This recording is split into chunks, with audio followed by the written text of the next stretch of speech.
প্রিয় দর্শক, আসসালামু আলাইকুম। আলহামদুলিল্লাহ, আপনাদের আরেকটি ভিডিও আপনাদের সামনে নিয়ে হাজির হয়েছি। আজকের ভিডিওটি হচ্ছে আমাদের সিরাজগঞ্জ জেলা তথা সাদাতপুর উপজেলার বাদলবাড়ি হযরত শাহ হাবিবুল্লাহ ইয়ামিনী রহমাতুল্লাহ আলাইহি সাল্লামের মাজার শরীফ নিয়ে যে ভিডিওটি আপনাদের সামনে আজকে উপস্থাপন করছি। সে ভিডিওটি হচ্ছে আসলে মাজার কেন্দ্রিক। দেখেন, মাজার কাকে বলে। আর মাজারে মাজারে পীর পয়গাম্বার ওলিয়া আউলিয়া গাউস কুতুবদের অস্তিত্ব পৃথিবীতে সারা জীবন আছে, থাকবে।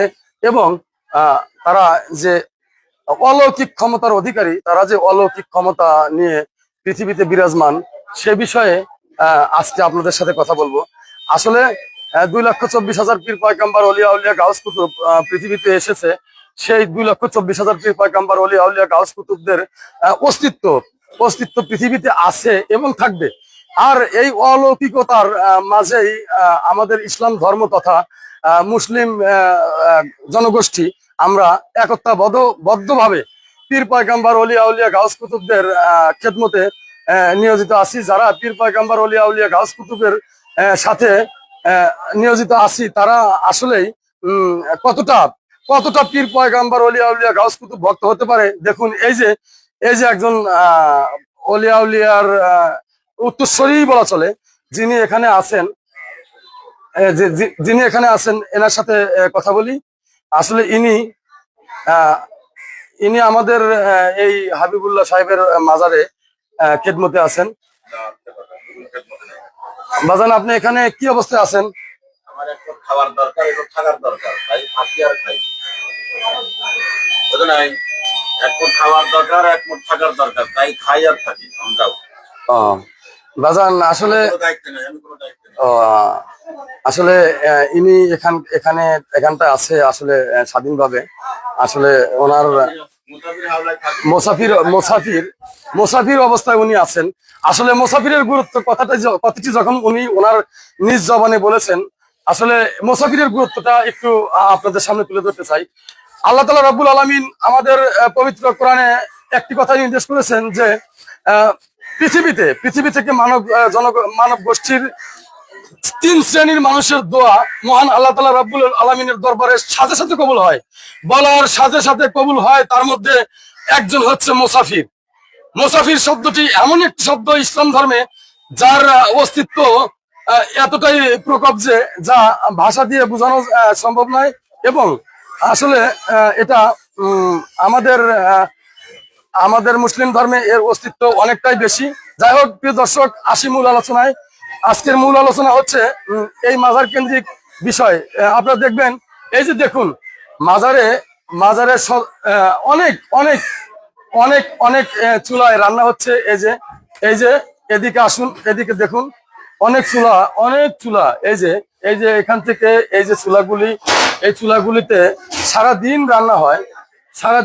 সারাদিন রান্না হওয়ার পরে এখানে মানুষকে অভুক্ত মানুষদের, যারা মাজার কেন্দ্রিক মাজারে থাকে, এই অভুক্ত মানুষদের খাবার পরিবেশন করা হয়। যারা এখানে মান্যতের জন্য এসেছে, তারা মান্যত নিজ অর্থায়নে রান্না করে মানুষকে পরিবেশন করাচ্ছে। এবং এই যে দেখেন, যারা এই মাজার কেন্দ্রিক যারা আছে, তাদের বিষয়গুলো আপনাদের কাছে তুলে ধরছি।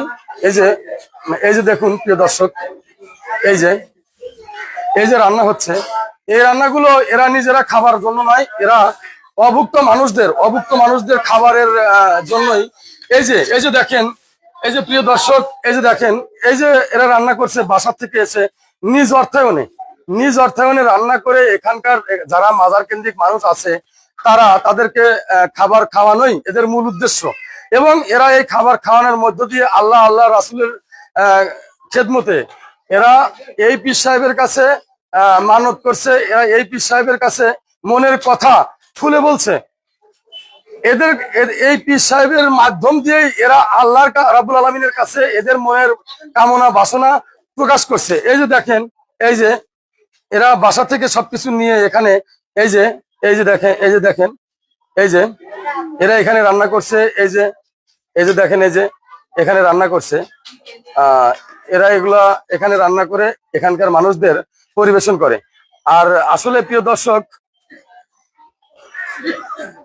এই যে পরিবেশটা, এই যে মাজারের পরিবেশটা দেখেন, এখানে কত কত সুন্দর একটা পরিবেশ, কত শান্ত শান্ত পরিবেশ, যে পরিবেশের মধ্যে ঢুকলেই মনে হয় যে এটা একটি ইসলামের ছায়াতল, বলতে একটা বেহেশতি ব্যাপার স্যাপার আর কি।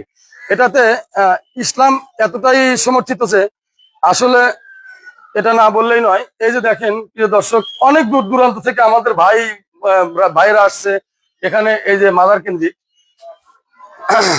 এই যে এনারা এনারা আসছেন, এই যে এনারা মাজারের খাবার খাচ্ছে। এই যে দেখেন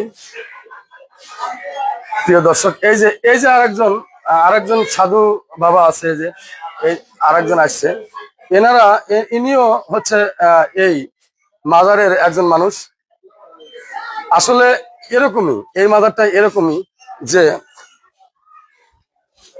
প্রিয় দর্শক, এই যে দেখুন মাজারের মাজারের এই যে মেইন ফটক, এটা হচ্ছে মেইন ফটক। এই মাজারের যিনি খাদেম, ওনাকে অবশ্য আমরা সন্ধান করেছি, ওনাকে পাইনি। এখন এই মাজারে যারা যারা আছেন তাদের যে কোনো একজনের সাথে কথা বলতে চাই আমরা। এই যে প্রিয় দর্শক, এই যে যেখানে মান্যত দেওয়া হয় সেই জায়গাটি আপনাদেরকে আজকে দেখাবো। এই যে প্রিয় দর্শক দেখতে থাকুন। এই যে যে যার যার মতো করে এই যে আগরবাতি, মোমবাতি, অনেক কিছু এই জায়গায় দিয়ে রাখে। আরেকটা বিষয় দেখেন, ওই যে ছোট একটি বাচ্চা, সে বাচ্চাকে ওই যে মাটির ভিতর গোল পাড়াচ্ছে। দেখুন প্রিয় দর্শক, ওই যে দেখুন, ওই যে বিষয়টা দেখুন। আসলে এই যে প্রিয় দর্শক, এই যে দেখুন একটি বাচ্চাকে এই যে এখানে তারা মা মাটির ভিতরে এই যে গোল পাড়াচ্ছে, এই যে ওখানে শোয়াচ্ছে। এই যে প্রিয় দর্শক, এই যে আসলে আমরা এই বিষয়টাই নিয়ে ওনার কাছে জানতে চাইবো, আসলে এটা কি, এই বিষয়টা মূলত কি, কেনই বা এখানে ওনাকে শোয়ানো হচ্ছে। এই যে দেখুন প্রিয় দর্শক, এই যে এই যে এই যে এই যে দেখতে থাকুন। এই যে প্রিয় দর্শক, এই যে একটা ছোট বাচ্চা হয়তো বা কোনো অসুখ বিসুখের মধ্যে আছে বা কোনো দুশ্চিন্তায় আছে, তাই উনি এখানে আসছে বা কোনো মান্যত করছে। সেই মান্যতের পরিপ্রেক্ষিতে এই জায়গাটাতে, এই জায়গাটাতে আসলে প্রিয় দর্শক, এই যে দেখুন এই জায়গাটাতে এসে সেই তেঁতুল গাছ, যে তেঁতুল গাছ হাজার বছরের ঐতিহ্যকে বহন করে। এটা আমার দাদার আমল থেকেই শুনেছি, আমার বাবা বলেছেন, আমার আম্মু বলেছেন। আসলে এই সেই তেঁতুল গাছ, যে তেঁতুল গাছের তেঁতুল ফল নাকি মিষ্টি। এটা বলা বাহুল্য যে এটা আমাদের অলিয়া উলিয়া পীর পয়গম্বর গাউস কুতুবদের ঐতিহ্যকে বহন করে। আর আসলে প্রিয় দর্শক, এই জিনিসটা আসলে আমরা কি বলবো, এটা বেহেশতের মতোই বলা চলে। দেখুন এই পরিবেশটা এমনই একটা পরিবেশ যেখানে শ্রান্ত ক্লান্ত শরীর নিয়ে মানুষ যখন এর ভিতরে প্রবেশ করে, তখন এর ভিতরে প্রবেশ করার সাথে সাথে ওই মানুষটা এতটাই মানে স্বতঃস্ফূর্ত হয়ে যায় যে যা বলার মতো না, এরকম। আসলে প্রিয় দর্শক, এই যে দেখুন, এই যে দেখতে থাকুন। এই যে আসলে এটাই ইসলামের সৌন্দর্যই এটা। আর ইসলামকে সমুন্নত রাখতে আসলে আমাদের যারা কাজ করে যাচ্ছে তাদের আসলে এরকমই, ইসলাম আজীবন থাকবে এবং আজীবন মানুষ এর ছায়াতলে থাকবে। ইসলাম এমনই একটা জিনিস যেখানে কোনো ভেদাভেদ, কোনো ছোট বড়, সাদা কালো, ধনী গরিব, কাউকেই বিচার বাস করে না, জন্যই এই ইসলাম এত উজ্জ্বল, এত সুন্দর। আসলে মানুষ এর ছায়াতলে এসে যখন দাঁড়ায়, তখন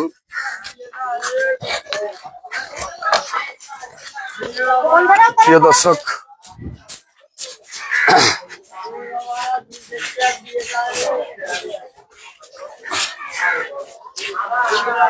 আসলে যারা আল্লাহর ওলি তারা মরে না, হাজার বছর ধরে বেঁচে থাকে। আর ওলি এই শব্দটা এমনই একটা শব্দ, এমনই একটা তাৎপর্য বহন করে যে এরা পৃথিবীতে শুধুই মানব জাতি তথা সমগ্র মানব সম্প্রদায়ের জন্য কল্যাণ বয়ে নিয়ে আসে। এবং কল্যাণের জন্যই এদের আবির্ভাব ঘটে। আবির্ভাব এটা আল্লাহ তাআলা রাব্বুল আলামিন নিজ থেকেই ওলিয়া উলিয়া পীর পয়গম্বর গাউস কুতুবদের এই দুনিয়াতে পাঠান। তো সুপ্রিয় দর্শক, আজকে অনেক কথাই হলো, তবে আপনাদের আরেকটি জিনিস উপহার দিতে চাচ্ছিলাম, সেটা হচ্ছে এই মাজারের যিনি খাদেম ছিলেন ওনাকে আপনাদের সাথে পরিচয় করিয়ে দিতে চাইছিলাম, কিন্তু দুঃখের বিষয় যে উনি ছিলেন না, এখানে নেই। ওনাকে অনেক খোঁজাখুঁজি আমরা করেছি, আসলে উনি নেই। যদি কোনোদিন আবার এখানে দেখা হয়, তবে পরবর্তী ভিডিওতে আপনাদের সাথে এখানকার খাদেম যিনি আছেন তার সাথে কথা বলবো। তাই আজকের মতো এখানে আল্লাহ হাফেজ। সুপ্রিয় দর্শক, ভালো থাকবেন, সুস্থ থাকবেন এবং পরবর্তী ভিডিওর জন্য আমাদের সাথে যোগাযোগ রাখবেন। আলহামদুলিল্লাহ, আসসালামু আলাইকুম।